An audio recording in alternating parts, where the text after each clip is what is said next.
You're welcome. We're going to chat with my new friends, Chloe and Iris. Hey, Chloe and Iris. How are you? Yeah, we're going to do the intro. Hi, I'm Chloe. And I'm Iris. Hi, Chloe and Iris. And we're here today with... David Hemingson, screenwriter of The Holdovers. It's nice to meet you. Nice to meet you. Nice to meet you.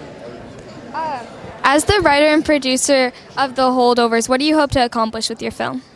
I just kind of want to give people a little insight into humanity and love. It's kind of a love story, you know, about people who are kind of broken, who kind of find each other in the season of miracles. And they, you know, I just want to make a movie about damaged people who find a way to heal and maybe make sacrifices for each other that puts them in a better place ultimately, you know.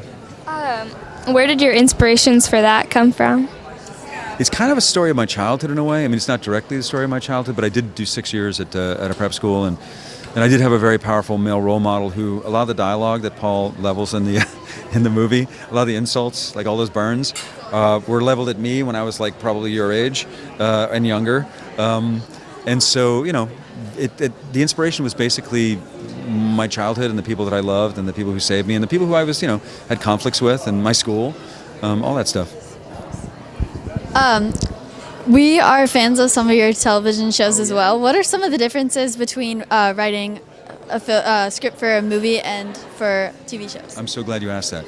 So basically a TV show, a TV series, is like one big long second act, like in a dramatic structure. So your pilot would be like kind of your inciting incident. Like for example, the first act of The Holdovers kind of stops when the kids get choppered off, when they leave, right? And the second act kind of extends about through Angus's speech, right?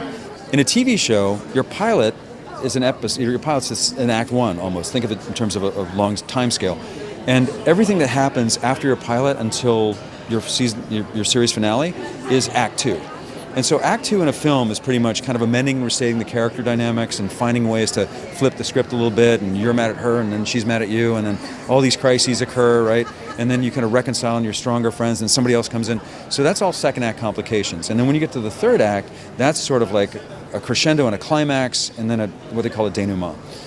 Now, in a TV show, that could be like 20 years second act, because The Simpsons are still in their second act as a TV show, right? They're still going and they're still doing those things I was talking about amending and restating the character dynamics and flipping stuff, and there are different conflicts because we haven't gotten to the end yet. We haven't gotten to the finale.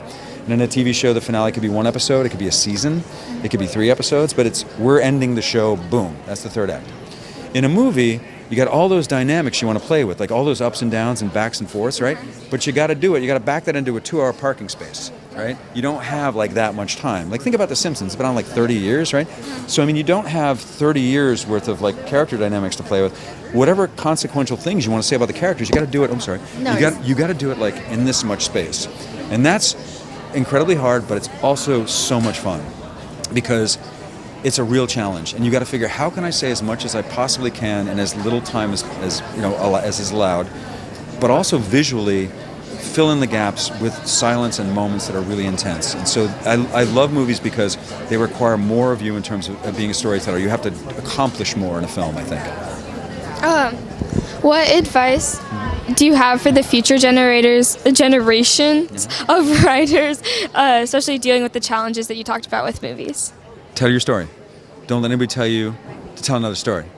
Don't get backed into anything else. Don't let people tell you it's wrong or it's this or it's that. If you have a perspective, you know, be responsible in terms of the way you structure it, but write in your voice, tell your story. And don't let anybody push off axis, because the greatest stuff comes right from your heart and who you are. Thank you so much for your time. Thank you. Nice.